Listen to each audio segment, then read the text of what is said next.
श्री गणेशाय नमः। आप सभी का हमारे चैनल आध्यात्मिक सागर में हार्दिक स्वागत है। आप सभी का दिन शुभ और मंगलमय हो और भगवान गणपति जी आपकी सभी मनोकामनाओं को पूरा करे। आज आप सुनेंगे पौष मास महात्म्य का अध्याय 23। सिंदूर ने देखा कि एक बागंबरधारी योगी तपस्या कर रहा है। उसके समस्त शरीर पर भस्म रमी हुई है और मस्तक पर अर्ध चंद्र सुशोभित है। इस प्रकार का वेश देखकर उसने विचार किया कि विष्णु ने अवश्य ही मेरे साथ छल किया है, अन्यथा कहाँ यह वनवासी तपस्वी और कहाँ मैं अत्यंत शूरवीर विशालकाय योद्धा। इस दुर्बल के साथ कैसा युद्ध। इस प्रकार का छल करने के कारण विष्णु को ही दंड देना चाहिए। यह विचार कर वह लौटने को ही था, तभी उसकी दृष्टि जगत जननी पार्वती जी पर पड़ी। उनके अलौकिक रूप को वह देखता ही रह गया। फिर उसने सोचा, खाली हाथ भी क्यों लौटूं, इस सुंदरी को ही क्यों न उठा ले चलूं। ऐसा विचार कर वह जगत जननी की ओर बढ़ा। तभी उसका मंतव्य समझकर पार्वती जी भय के कारण कांपने लगी और फिर मूर्छित हो गई। असुर ने उनकी चोटी पकड़ी और बलपूर्वक उठाकर ले जाने लगा। नंदी और भृंगी आदि ने देखा तो असुर को मारने के लिए बढ़े, किंतु वे उसका कुछ भी न बिगाड़ सके। सिंदूर ने उन्हें मार मार कर भगा दिया। वे किंकर्तव्य मूढ़ हुए माता पार्वती जी को ले जाते देखते रहे। असुर उन्हें ले जा रहा था, तभी वे होश में आ गई और विलाप करने लगी। नंदी आदि ने भगवान शिव को जगाने का प्रयत्न किया। अधिक कोलाहल होने से भी उनकी समाधि टूट चुकी थी। उन्होंने नंदी से प्रश्न किया कि यह कोलाहल कैसा है, तो उन्होंने असुर द्वारा पार्वती जी को हरण कर ले जाने की बात बताई। शिव जी ने पार्वती हरण होता हुआ सुना तो वे क्रोधित उठे। उन्होंने 10 भुजी वेश धारण कर सभी भुजाओं में त्रिशूल आदि दिव्य अस्त्र धारण किए और वृषभ पर चढ़कर जिधर असुर गया था उधर वेग से दौड़े। कुछ ही देर में उन्होंने उसे जा पकड़ा और वे पुकारते हुए बोले, अरे दुष्ट, मेरी प्रिया को कहाँ ले जा रहा है? ठहर जा, अन्यथा दुष्परिणाम भोगना होगा। उसने पीछे फिर देखा तो अट्टहास करता हुआ बोला, अरे मूर्ख तापस, क्या मच्छर के समान भिनभिनाता है? मेरे श्वास प्रश्वास से ही सुमेरु प्रभृति पहाड़ पर्वत कांपते हैं, तो तू क्या वस्तु है? जा, यदि प्राण रक्षा चाहता है तो तुरंत यहाँ से चला जा और किसी अन्य स्त्री से विवाह कर ले, क्योंकि अब यह स्त्री तो तुझे मिलेगी नहीं। अथवा कुछ बूता हो तो सामने आकर युद्ध कर। शिवजी भी क्रोध पूर्वक उसकी ओर बढ़े और बोले, मुझ महाकाल से लड़ना चाहता है तो लड़ ले, तब तुझे शीघ्र ही ज्ञात हो जाएगा कि दुष्कर्म का क्या फल होता है। द्वंद्व युद्ध आरंभ हुआ, किंतु माता पार्वती ने असुर की प्रबलता समझ ली थी, इसलिए उन्होंने मयूरेश का स्मरण किया। इस कारण एक अत्यंत तेजस्वी ब्राह्मण के रूप में वे प्रकट हो गए और अपने परशु के स्पर्श से महाअसुर को पीछे हटाते हुए बोले, असुरराज, माता पार्वती जी को मेरे पास छोड़कर शिव जी से युद्ध करो, फिर जो जीतेगा वही माता पार्वती को पालेगा। तो असुर ने उनकी बात मान ली और जगत जननी को उनके पास छोड़कर शिव जी से युद्ध करने लगा। वह जब जब शिव जी को अपने भुज पाश में लेने का प्रयत्न करता, तब तब मयूरेश अदृश्य रूप से अपने परशु का उसके वक्ष स्थल पर परशु प्रहार कर देते। इसलिए उस समय अत्यंत व्याकुल हो उठता और उन्हें भुज पाश में न पाता था। इस प्रकार बहुत बार के परशु प्रहार ने असुर की शक्ति का अत्यंत क्षय कर दिया, जिससे वह शिथिल होता गया। तभी भगवान शंकर ने उसके वक्ष स्थल पर त्रिशूल का तीव्र प्रहार कर दिया, जिसे वह सहन न करके धरती पर गिर पड़ा। मयूरेश ने उसकी पराजय घोषित करते हुए कहा, असुरेश्वर, तुम युद्ध में शिवजी को नहीं हरा सके, इसलिए माता पार्वती जी को प्राप्त करने के लिए वही अधिकारी हैं। तुम तुरंत उन्हें छोड़कर यहाँ से भाग जाओ, अन्यथा महाकाल शिव तुम्हारा वध कर डालेंगे। सिंदूर ने भी अपनी पराजय स्वीकार कर ली। इस समय उसमें अधिक युद्ध करने की शक्ति नहीं थी, अतः पार्वती जी को वहीं छोड़कर वह तुरंत पृथ्वी लोक के लिए चल पड़ा। तब पार्वती जी ने चैन की सांस ली और ब्राह्मण वेशधारी मयूरेश के प्रति कृतज्ञता प्रकट करती हुई बोली, विप्रवर, असुर के हाथ से मेरी रक्षा आपकी ही कृपा से हुई है। मैं आपकी इस कृपा के प्रतिदान में समर्थ नहीं हूँ, किंतु आप मुझे अपना परिचय देने का कष्ट करें। विप्र वेशधारी मयूरेश ने कहा, माता, मैंने क्या किया है? असुर की पराजय तो भगवान शंकर के द्वारा हुई है। मैंने धर्म संगत निर्णय मात्र ही दिया था। जो कुछ भी हो, पार्वती जी ने कहा, बिना आपकी कृपा के छुटकारे की कोई संभावना नहीं दिखती थी, इसलिए इस समय तो आप मुझे प्राणों से भी अधिक प्रिय प्रतीत होते हैं। आप कौन हैं, यह बताने की कृपा कीजिए। पार्वती जी की प्रार्थना पर भगवान मयूरेश ने अपना रूप प्रकट किया। वही रूप लावण्य, वही गतिविधि, वही श्रृंगार, वैसे ही दिव्य आभरण जो त्रेता युग में उत्पन्न हुए पुत्र गणेश मयूरेश के थे। पार्वती उनकी मंद मुस्कान पर न्योछावर हो गई और बोली, गणेश्वर, देवाधिदेव, आपने आकर मेरी रक्षा की। तो मयूरेश ने कहा, माता, आश्चर्य न करो, मैं पुत्र रूप में सदैव आपके पास हूँ। त्रेता युग में स्वधाम गमन के समय आपने पुनः दर्शन की इच्छा प्रकट की और मैंने द्वापर युग में दर्शन देना स्वीकार कर लिया था। अतएव मैं इसी सिंदूर असुर को मारने के लिए आपके पुत्र रूप में पुनः अवतार लूंगा। उस समय गजानन नाम से मेरी प्रसिद्धि होगी। यह कहकर मयूरेश वहीं अंतर्ध्यान हो गए। माता पार्वती उनका वियोग दुख न सहने के कारण मूर्छित होने लगी, तो शिवजी ने उन्हें संभालते हुए कहा, प्रिय, सावधान हो। मयूरेश सदैव तुम्हारे साथ हैं। अपने हृदय में उनका दर्शन करो। उनका कथन कभी मिथ्या नहीं हो सकता। शिवजी के वचनों से पार्वती जी को शांति हुई और वे उनकी आज्ञा से वृषभ आरूढ़ होकर उनके साथ कैलाश के लिए चल दी। वह मार्ग पार करने में उन्हें अधिक विलंब नहीं लगा। अब समाचार ज्ञात होने पर शिवगण मयूरेश का आभार मानने और उनकी जय बोलने लगे। कैलाश से चलकर वह असुर पृथ्वी लोक में गर्जन करता हुआ घूमने लगा। उसके गर्जन से पृथ्वी कंपायमान होती, पर्वत शिखर और वृक्ष धराशायी होते तथा भयभीत पक्षी और पशु इधर उधर भागते फिरते थे। आसुरी प्रकृति के मनुष्यों ने भी सिंदूर को अत्यंत बलवान जानकर उनका अनुगामी होना स्वीकार कर लिया। इस प्रकार से मनुष्यों का जमघट बढ़ने लगा। वे उसका आदर करते और आज्ञा पालन में तत्पर रहते थे। धीरे धीरे उसके अनुयायियों, साथियों, मित्रों की संख्या बढ़ती गई। अनेक प्रकार के शस्त्रास्त्र एकत्र होने लगे। हाथी, घोड़े, रथ और पैदल सेनाएं एकत्र होने लगी। इस प्रकार उसकी शक्ति दिनों दिन बढ़ती जा रही थी। अब उसने दिग्विजय का निश्चय किया। आक्रमणों की श्रृंखला चल पड़ी। जिस राज्य पर चढ़ाई की वही अधीन हो गया। अनेक राजा मारे गए, अनेक बंदी हुए, अनेक नरपति राज्य छोड़कर वनवासी तपस्वी हो गए। इस प्रकार वह जिधर निकल जाता उधर ही रक्त की नदियां बहा देता।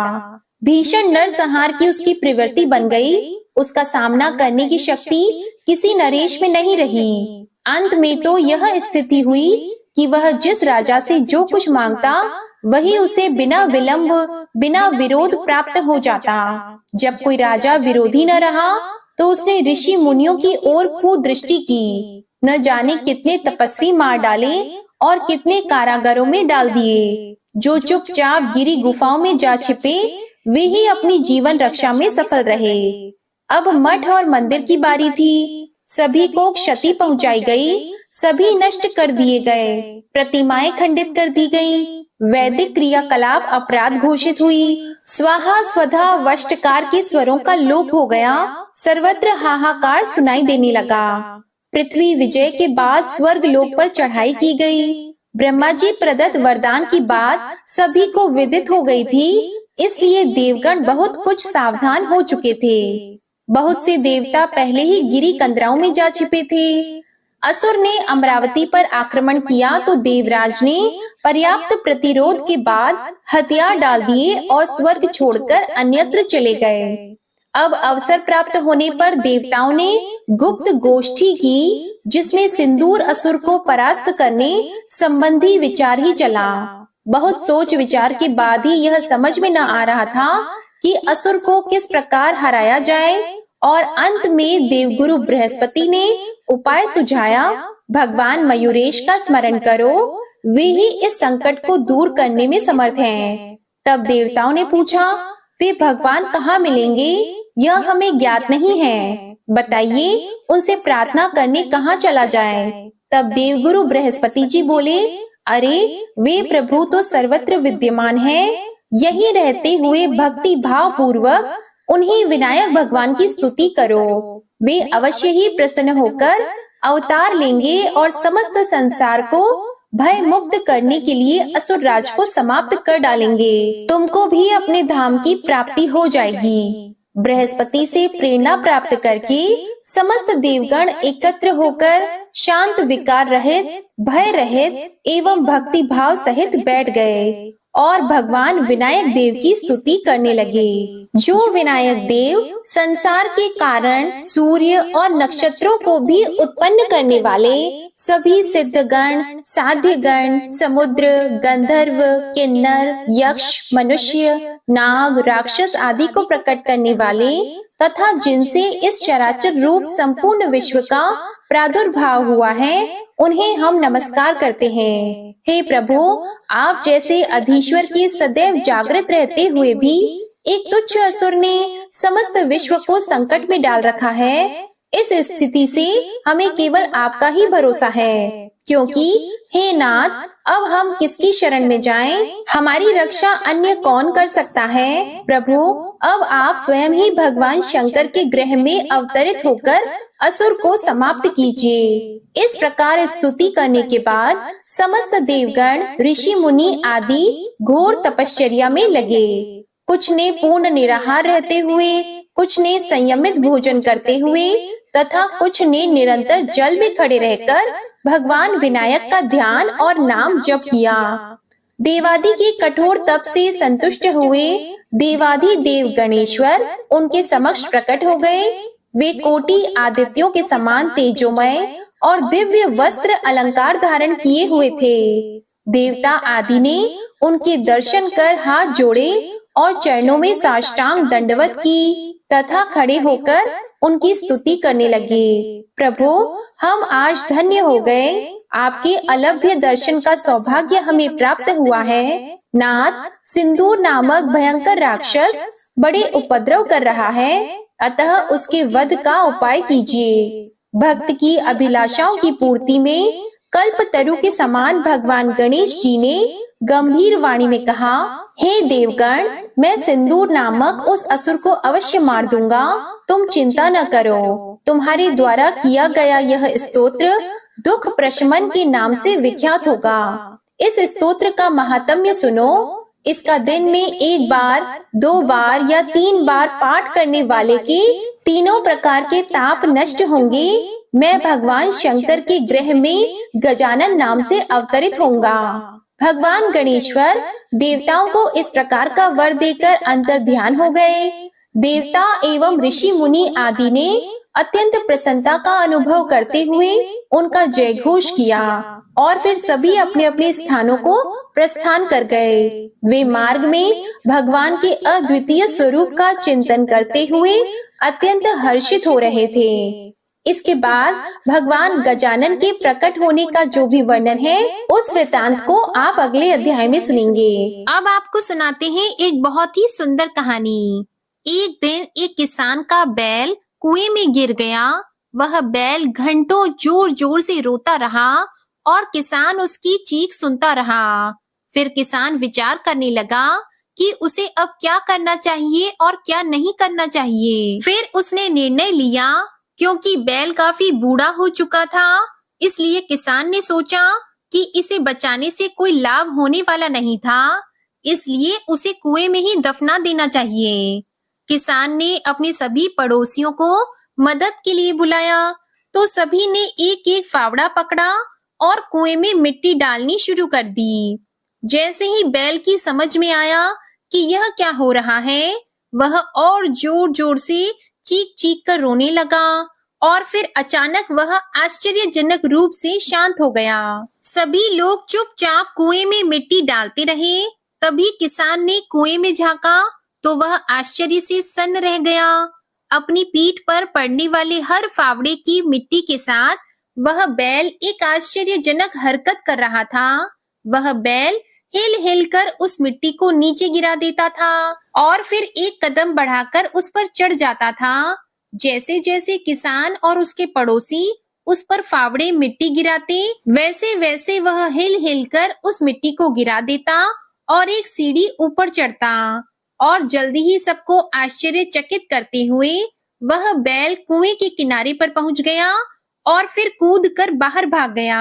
प्रिय भक्तजनों, इसी तरह आप भी ध्यान रखें कि आपके जीवन में आपको आगे बढ़ने से रोकने के लिए कोई बेकार में ही आपकी आलोचना करेंगे, कोई आपकी सफलता से ईर्ष्या के कारण आपको बेकार में ही भला बुरा कहेंगे और कोई आपसे आगे निकलने के लिए ऐसे रास्ते अपनाता हुआ दिखेगा जो आपके आदर्शों के विरुद्ध होंगे। ऐसे में आपको हतोत्साहित होकर कुएं में ही नहीं पड़े रहना है, बल्कि साहस के साथ हर तरह की गंदगी को गिरा देना है और उससे सीख लेकर उसे सीढ़ी बनाकर बिना अपने आदर्शों का त्याग किए अपने कदमों को आगे बढ़ाते जाना है, सकारात्मक रहना है और सकारात्मक जीना है। इस संसार में सबसे बड़ी संपत्ति बुद्धि, सबसे अच्छा हथियार धैर्य और सबसे अच्छी सुरक्षा विश्वास, सबसे बढ़िया दवा हंसी और आश्चर्य की बात है कि यह सब कुछ निःशुल्क है। आप सोच बदलिए, जिंदगी बदल जाएगी। हरे कृष्णा। उम्मीद करती हूँ ये छोटी सी कहानी आपको पसंद आई होगी। प्रिय भक्तजनों, आइए अब आपको सुनाते हैं श्रीमद् भगवत गीता का महात्म्य 17। श्री महादेव जी देवी पार्वती जी से कहते हैं, हे पार्वती, 16वें अध्याय का महात्म्य बताया गया। अब 17वें अध्याय की अनंत महिमा श्रवण करो। राजा खड़गबाहु के पुत्र का दुशासन नाम का एक नौकर था। वह बहुत खोटी बुद्धि का मनुष्य था। एक बार वह मांडलिक राजकुमारों के साथ बहुत धनबाजी लगाकर हाथी पर चढ़ा और कुछ ही कदम आगे जाने पर लोगों की मना करने पर भी वह मूढ़ हाथी के प्रति जोर जोर से कठोर शब्द करने लगा।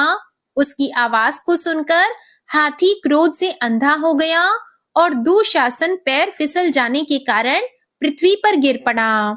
दुशासन को गिरकर कुछ कुछ उच्छ्वास लेते देख काल के समान निरंकुश हाथी ने क्रोध से भरकर उसे ऊपर फेंक दिया। ऊपर से गिरते ही उसके प्राण निकल गए। इस प्रकार कालवश मृत्यु को प्राप्त होने के बाद उसे हाथी की योनि मिली और सिंगल द्वीप के महाराज के यहाँ उसने अपना बहुत समय व्यतीत किया। सिंगल द्वीप के राजा की महाराज खड़गबाहु से बड़ी मैत्री थी, अतः उन्होंने जल के मार्ग से उस हाथी को मित्र की प्रसन्नता के लिए भेज दिया। एक दिन राजा ने श्लोक की समस्या पूर्ति से संतुष्ट होकर किसी कवि को पुरस्कार रूप में वह हाथी दे दिया और उन्होंने 100 स्वर्ण मुद्राएं लेकर मालव नरेश के हाथ बेच दिया। कुछ समय व्यतीत होने पर वह हाथी यत्न पूर्वक पालित होने पर भी असाध्य ज्वर से ग्रस्त होकर मरणासन हो गया। हाथी वालों ने जब उसे ऐसी शोचनीय अवस्था में देखा तो राजा के पास जाकर हाथी के हित के लिए शीघ्र ही सारा हाल कह सुनाया। महाराज, आपका हाथी अस्वस्थ जान पड़ता है। उसका खाना पीना और सोना सब छूट गया है। हमारी समझ में नहीं आता कि इसका क्या कारण है। हाथी वालों का बताया हुआ समाचार सुनकर राजा ने हाथी के रोग को पहचान वाले चिकित्सा कुशल मंत्रियों के साथ उस स्थान पर पदार्पण किया जहां हाथी ज्वरग्रस्त होकर पड़ा था। राजा को देखते ही उसने ज्वर जनित वेदना को भूलकर संसार को आश्चर्य में डालने वाली वाणी में कहा, संपूर्ण शास्त्रों के ज्ञाता, राजनीति के समुद्र, शत्रु समुदाय को परास्त करने वाले तथा भगवान विष्णु के चरणों में अनुराग रखने वाले महाराज, इन औषधियों से क्या लेना है? वैद्यों से भी कुछ लाभ होने वाला नहीं है। दान और जप से भी क्या सिद्ध होगा? आप कृपा करके गीता के 17वें अध्याय का पाठ करने वाले किसी ब्राह्मण को बुलवाइए। हाथी के कथन अनुसार राजा ने सब कुछ वैसा ही किया। इसके बाद गीता पाठ करने वाले ब्राह्मण ने जब उत्तम जल को अभिमंत्रित करके उसके ऊपर डाला, तब दुशासन गज योनि का परित्याग करके मुक्त हो गया। राजा ने दुशासन को दिव्य विमान पर आरूढ़ तथा इंद्र के समान तेजस्वी देखकर पूछा, पूर्व जन्म में तुम्हारी क्या जाति थी, क्या स्वरूप था, कैसा आचरण थे और किस कर्म से तुम यहाँ हाथी होकर आए थे? ये सारी बातें मुझे बताओ। राजा के इस प्रकार पूछने पर संकट से छूटे हुए दुशासन ने विमान पर बैठे ही बैठे स्थिरता के साथ अपना पूर्व जन्म का उपयुक्त समाचार यथावत कह सुनाया। इसके बाद नरश्रेष्ठ मालव नरेश ने भी गीता के 17वें अध्याय का पाठ करने लगे। इससे थोड़े ही समय में उनकी भी मुक्ति हो गई। जय श्री कृष्णा। श्रीमद् भगवद गीता का महात्म्य 17 संपूर्ण हुआ। प्रिय श्रोताओं, आइए अब गजेंद्र मोक्ष स्तोत्र का पाठ करते हैं। इस माह में गजेंद्र मोक्ष स्तोत्र पढ़ने मात्र से जहाँ सभी प्रकार के ऋण कर्ज से मुक्ति मिलती है, वहीं 10 दिशाओं से शुभ फल दिलाने में भी सक्षम है। इस स्तोत्र का जाप करने से जीवन में किसी भी प्रकार की परेशानी से मुक्ति मिल जाती है। इस स्तोत्र में हाथी और मगरमच्छ के साथ हुए युद्ध का वर्णन किया गया है और गजेंद्र जब युद्ध से हार जाता है तो भगवान श्री हरि विष्णु का ध्यान करके उनकी स्तुति करता है और उस स्तुति से प्रसन्न होकर भगवान श्री हरि विष्णु आते हैं और उसे मोक्ष प्रदान करते हैं। प्रिय भक्तजनों, इस पाठ को करते समय अगर हम अपने मन में यह भावना रखें कि हे श्री हरि विष्णु जी, हे मेरे प्रभु, जिस प्रकार से आपने गजेंद्र को उसकी परेशानी से बाहर निकाला, उसी प्रकार से हमें भी हमारी परेशानियों से बाहर निकालिए, तो मानिए निश्चित ही भगवान श्री हरि विष्णु हमारी मदद के लिए स्वयं आते हैं। तो आइए बड़ी ही भक्ति और सच्ची भावना से भगवान श्री हरि विष्णु का ध्यान करके इस परम कल्याण स्तोत्र का पाठ करते हैं। शुक जी ने कहा कि बुद्धि के अनुसार पिछले अध्याय में वर्णन किए गए रीति से अपने मन को नियंत्रित कर और हृदय को स्थिर करके गजेंद्र अपने पिछले जन्म में याद किए गए सर्वोच्च कार्य और बार बार जाप किए जाने वाले स्तोत्र का जाप करने लगा।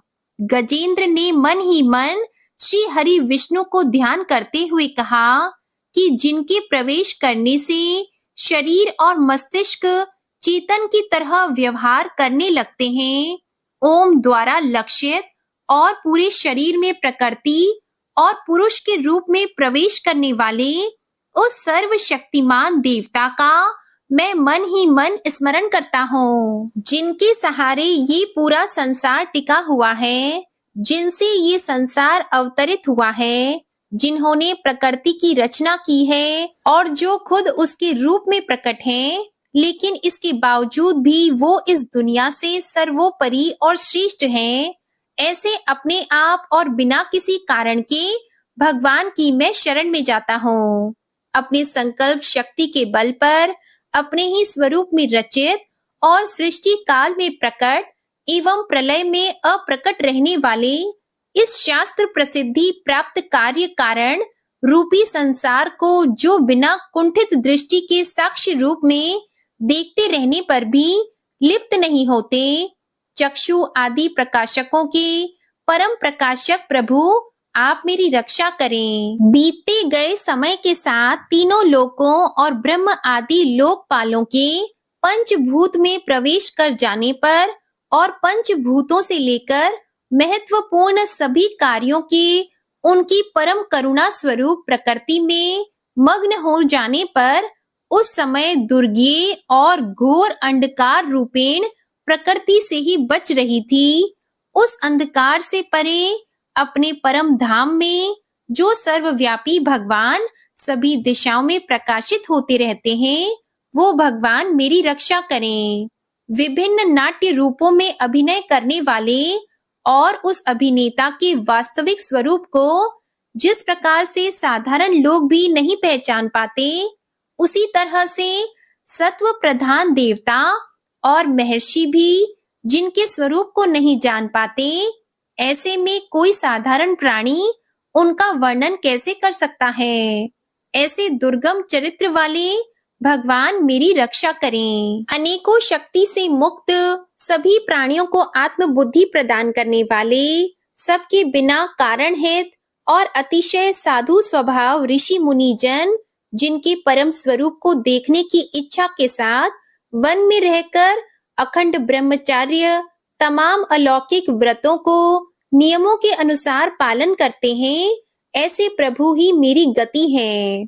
वह जिनका हमारी तरह ना तो जन्म होता है और ना जिनका अहंकार में कोई भी काम नहीं होता, जिनके निर्गुण रूप का ना कोई नाम है और ना कोई रूप है, इसके बावजूद भी वह समय के साथ इस संसार की सृष्टि और प्रलय के लिए अपनी इच्छा से अपने जन्म को स्वीकार करते हैं। उस अनंत शक्ति वाले परम ब्रह्मा परमेश्वर को मेरा नमस्कार है। प्राकृत, आकार रहित और अनेक रूप वाले अद्भुत भगवान को मेरा बार बार नमस्कार है। स्वयं प्रकाशित सभी साक्ष्य परमेश्वर को मेरा शत शत नमन है। वैसे देव जो मन, वाणी और चित्त वृत्तियों से परे हैं, उन्हें मेरा बारंबार नमस्कार है। विवेक से परिपूर्ण पुरुष के द्वारा सभी सत्व गुणों से परिपूर्ण, निवृत्ति धर्म के आचरण से मिलने वाले योग्य, मोक्ष सुख की अनुभूति रूपी भगवान को मेरा नमस्कार है। सभी गुणों के स्वीकार शांत, रजोगुण को स्वीकार करके अत्यंत और तमोगुण को अपनाकर मूड से जाने जाने वाले, बिना भेद के और हमेशा सद्भाव से ज्ञान धनी प्रभु को मेरा नमस्कार है। शरीर के इंद्रिय के समुदाय रूप, सभी पिंडों के ज्ञाता, सभी के स्वामी और साक्षी स्वरूप देव, आपको मेरा नमस्कार है। सभी के अंतर्यामी, प्रकृति के परम कारण, लेकिन स्वयं बिना कारण भगवान को मेरा शत शत नमस्कार है। सभी इंद्रियों और सभी विषयों के जानकार, सभी प्रतीतियों के कारण रूप, संपूर्ण जड़ प्रपंच और सबकी मूलभूता अविद्या के द्वारा सूचित होने वाले और सभी विषयों में अविद्या रूप से भासने वाले भगवान को मेरा नमस्कार है। सबके कारण, लेकिन स्वयं बिना कारण होने पर भी बिना किसी परिणाम के होने की वजह से अन्य कारणों से भी विलक्षण कारण, आपको मेरा बार बार नमस्कार है। सभी वेदों और शास्त्रों के परम तात्पर्य, मोक्ष रूपी और श्रेष्ठ पुरुषों की परम गति देवता को मेरा नमस्कार है। वह जो त्रिगुण रूपों में छिपी हुई ज्ञान रूपी अग्नि है, वैसे गुणों में हलचल होने पर जिनके मन मस्तिष्क में संसार को रचने की वृत्ति उत्पन्न हो उठती हो और जो आत्मा तत्व की भावना के द्वारा विधि निषेध रूप शास्त्र से भी ऊपर उठे हो, जो महाज्ञानी महात्माओं में स्वयं प्रकाशित हो रहे हो, ऐसे भगवान को मेरा नमस्कार है। मेरे जैसे शरणागत पशु के समान जीवों की अविद्या रूप फांसी को पूर्ण रूप से काट देने वाले परम दयालु और दया दिखने में कभी भी आलस नहीं करने वाले भगवान को मेरा नमस्कार है। अपने अंश से सभी जीवों के मन में अंतर्यामी रूप से प्रकट होने वाले सर्वनियंता अनंत परमात्मा, आपको मेरा नमस्कार है। जो शरीर, पुत्र, मित्र, घर और संपत्ति सहित कुटुंबियों में अशक्त लोगों के द्वारा कठिनाई से मिलते हों और मुक्त पुरुषों के द्वारा अपने हृदय में निरंतर चिंतित ज्ञान स्वरूप सर्वसमर्थ परमेश्वर को मेरा नमस्कार है। वह जिन्हें धर्म, अभिलषित भोग, धन और मोक्ष की कामना से मनन करके लोग अपनी मनचाही इच्छा पूर्ण कर लेते हैं, अपितु जिन्हें विभिन्न प्रकार के अयाचित भोग और अविनाशी पार्षद शरीर भी देते हैं, वैसे अत्यंत दयालु प्रभु मुझे इस प्रकार के विपदा से हमेशा के लिए बाहर निकाले। वह जिनके एक से अधिक भक्त हैं, जो मुख्य रूप से एकमात्र उसी भगवान की शरण में हैं, जो धर्म अर्थ आदि किसी भी पदार्थ की अभिलाषा नहीं रखते हैं, जो केवल उन्हीं के परम मंगलमय एवं अत्यंत विलक्षण चरित्र का गुणगान करते हुए उनके आनंदमय समुद्र में गोती लगाते रहते हैं, उन अविनाशी, सर्वव्यापी, सर्वमान्य ब्रह्म आदि के भी नियामक अभक्तों के लिए भी हमेशा प्रकट होने वाले, भक्ति योग द्वारा प्राप्त, अत्यंत निकट होने पर भी माया के कारण अत्यंत दूर महसूस होने वाले, इंद्रियों के द्वारा अगम्य और अत्यंत दुर्विज्ञेय, अंतर रहित लेकिन सभी के आदिकारक और सभी तरफ से परिपूर्ण उस भगवान की मैं स्तुति करता हूँ।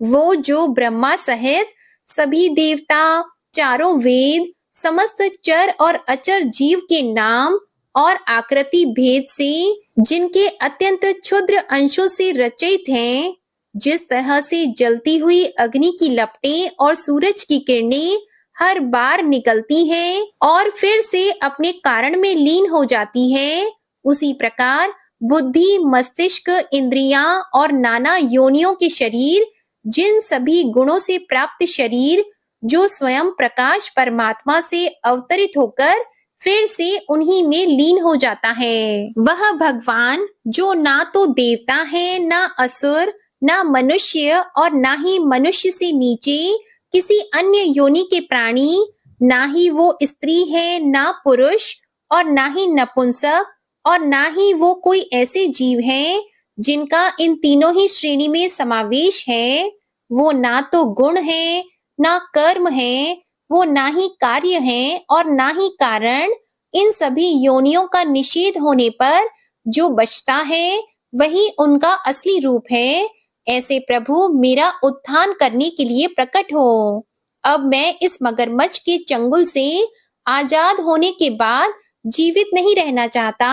इसकी वजह यह है कि मैं सभी तरफ से अज्ञानता से ढके इस हाथी के शरीर का क्या करूं? मैं आत्मा के प्रकाश से ढक देने वाले अज्ञानता से युक्त इस हाथी के शरीर से मुक्त होना चाहता हूँ, जिसका काल क्रम से अपने नाश नहीं होता बल्कि ईश्वर की दया और ज्ञान से उदय हो पाता है। इस प्रकार से मोक्ष के लिए लालायित संसार के रचयिता स्वयं संसार के रूप में प्रकट, लेकिन संसार से परे, संसार में एक खिलौने की तरह खेलने वाले, संसार में आत्म रूप से व्याप्त, अजन्मा, सर्वव्यापी एवं प्राप्य वस्तुओं में सर्वश्रेष्ठ श्री हरि का केवल स्मरण करता हूँ और उनकी शरण में जाता हूँ। वह जिन्होंने भगवत शक्ति रूपी योग के द्वारा कर्मों को जला डाला है, जिन्हें समस्त योगी ऋषि अपने योग के द्वारा अपनी शुद्ध हृदय में प्रकट देखते हैं, उन योगेश्वर भगवान को मेरा नमस्कार है। वह जिनके तिगुणे शक्तियों का राग, रूप, वेग और असहाय है, जो सभी इंद्रियों के विषय रूप में मौजूद हैं, वह जिनकी इंद्रियां समस्त विषयों में ही बसी रहती हैं, ऐसे लोग जिनको मार्ग मिलना भी असंभव नहीं है, वैसे शरणागत एवं अपार शक्तिशाली वाले भगवान आपको मेरा नमस्कार है। वह जिनकी अविद्या नाम के शक्ति के कार्य रूप से ढके हुए हैं, वह जिनके रूप को जीव समझ नहीं पाते, ऐसे अपार महिमा वाले भगवान की मैं शरण लेता हूँ। श्री शुकदेव जी कहते हैं कि वह जिसने पूर्व प्रकार से भगवान के भेद रहित सभी निराकार रूप का वर्णन किया था, उस गजराज के करीब जब ब्रह्मा जी साथ में अन्य कोई देवता नहीं आए, जो अपने विभिन्न प्रकार की विशेष विग्रह को ही अपना रूप मानते हैं, ऐसे में साक्षात विष्णु जी, जो सभी के आत्मा होने के कारण सभी देवताओं के रूप हैं, तब वहां प्रकट हुए। गजराज को इस प्रकार से दुखी देखकर और उसके पढ़े गए स्तुति को सुनकर चक्रधारी प्रभु इच्छा अनुसार वेग वाले गरुड़ की पीठ पर सवार होकर सभी देवों के साथ उस स्थान पर पहुंचे जहां वह गज था। सरोवर के अंदर महाबलशाली मगरमच्छ द्वारा जकड़े और दुखी उस हाथी ने आसमान में गरुड़ की पीठ पर बैठे और हाथों में चक्र लिए भगवान विष्णु को आते हुए जब देखा तो वह अपनी सूंड में पहले से ही उनकी पूजा के लिए रखे कमल के फूल को श्री हरि पर बरसाते हुए कहने लगा, सर्व पूज्य भगवान श्री हरि, आपको मेरा प्रणाम। सर्व पूज्य भगवान श्री हरि, आपको मेरा नमस्कार। लाचार हाथी को देखकर श्री हरि विष्णु गरुड़ से नीचे उतरकर सरोवर में उतर आए और बेहद दुखी होकर ग्राह सहित उस गज को तुरंत ही सरोवर से बाहर निकाल आए और देखते ही देखते अपने चक्र से मगरमच्छ के गर्दन को काट दिए और हाथी को उस पीड़ा से बाहर निकाल लिया। प्रिय भक्तजनों, इस प्रकार गजेंद्र मोक्ष स्तोत्र संपूर्ण हुआ। प्रेम से बोलिए भगवान श्री हरि विष्णु जी की जय। जय माता लक्ष्मी जी, जय हो नारायण भगवान की। अब आप सुनिए श्री गणेश चालीसा पाठ। जय गणपति सद्गुण सदन, कविवर बदन कृपाल, विघ्न हरण मंगल करण, जय जय जय गिरिजालाल। जय जय जय गणपति गणराजू, मंगल भरण करण शुभ काजू। जय जगबदन सदन सुखदाता, विश्व विनायक बुद्धि विधाता। वक्रतुंड शुचि शुंड सुहावना, तिलक त्रिपुंड भाल मन भावन। राजत मणि मुक्तन उर्माला, स्वर्ण मुकुट शिर नयन विशाला। पुस्तक पाणि कुठार त्रिशूलम, मोदक भोग सुगंधित फूलम। सुंदर पीतांबर तन साजित, चरण पादुका मुनि मन राजित। धनि शिव सुवन षडानन भ्राता, गौरी लालन विश्व विख्याता। रेति सेति तव चवर सुधारी, मूषक वाहन सोहत द्वारी। कहो जन्म शुभ कथा तुम्हारी, अति शुचि पावन मंगलकारी। एक समय गिरिराज कुमारी, पुत्र हेतु तप कीन्हा भारी। भयो यज्ञ जब पूर्ण अनूपा, तब पहुँचियो तुम धरि द्विज रूपा। अतिथि जान के गौरी सुखारी, बहुविधि सेवा करी तुम्हारी। अति प्रसन्न हवे तुम वर दीन्हा, मातु पुत्र हित जो तप कीन्हा। मिलहि पुत्र तुहि बुद्धि विशाला, बिना गर्भ धारण यही काला। गणनायक गुण ज्ञान निधाना, पूजित प्रथम रूप भगवाना। अस कही अंतर ध्यान रूप होवे, पालना पर बालक स्वरूप होवे। बनि शिशु रूदन जब ही तुम ठाना, लखी मुख सुख नहीं गौरी समाना। सकल मगन सुख मंगल गावही, नाभते सुरन सुमन वर्षा वही। शंभु उमा बहुदान लुटावही, सुर मुनि जत सुत देखन आवही। लखी अति आनंद मंगल साजा, देखन भी आए शनि राजा। निज अवगुण गुण शनि मन माही, बालक देखन चाहत नाही। गिरिजा कछु मन भेद बढ़ायो, उत्सव मोरन शनि तुहि भायो। कहत लगे शनि मन सकुचाई, का करि हो शिशु मोहि दिखाई। नहीं विश्वास उमा और भयहु, शनि सो बालक देखन कहयौ। पद तहि शनि दृग कोण प्रकाशा, बालक सिर उड़ गयो आकाशा।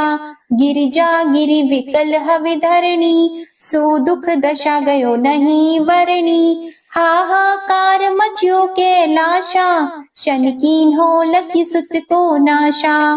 तुरत गरुड़ चढ़ी विष्णु सिधायो, काटी चक्र सो गज सिर लाई, बालक के धर ऊपर धारियो, प्राण मंत्र पढ़ि शंकर डारियो, नाम गणेश शंभु तब कीन्हे, प्रथम पूज बुद्धि निधि वर दीन्हे, बुद्धि परीक्षा जब शिव कीन्हा, पृथ्वी कर प्रदक्षिणा लीन्हा, चले षडानन भरमि भुलाई, रचि बैठ तुम बुद्धि उपाई, चरण मातु पितु के धर लीन्हे, तिनके साथ प्रदक्षिण कीन्हे, धनि गणेश कहि शिव हे हर्षि, नभते सुरन सुमन बहु बरसे, तुम्हारी महिमा बुद्धि बढ़ाई, शेष सहस मुख सके न गाई, मैं मतिहीन मलिन दुखहारी, करहु कौन विधि विनय तुम्हारी, भजत राम सुंदर प्रभु दासा, जग प्रयाग ककरा दुर्वासा, अब प्रभु दया दीना पर कीजे, अपनी शक्ति भक्ति कुछ दीजे,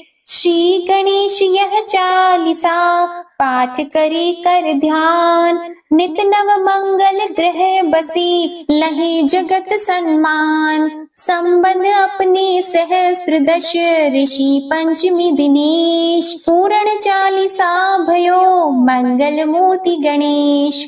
श्री गणेश चालीसा समाप्त होती है। प्रेम से बोलिए भगवान श्री गणेश की जय। आपको आज की कथा पसंद आए तो वीडियो को लाइक कीजिएगा, शेयर कीजिएगा, कमेंट में श्री राधे कृष्ण भगवान की जय लिखिएगा और चैनल को भी सब्सक्राइब कीजिएगा। इसी के साथ आज आप हमारे चैनल पर शनिवार की व्रत कथा भी जरूर सुनिएगा।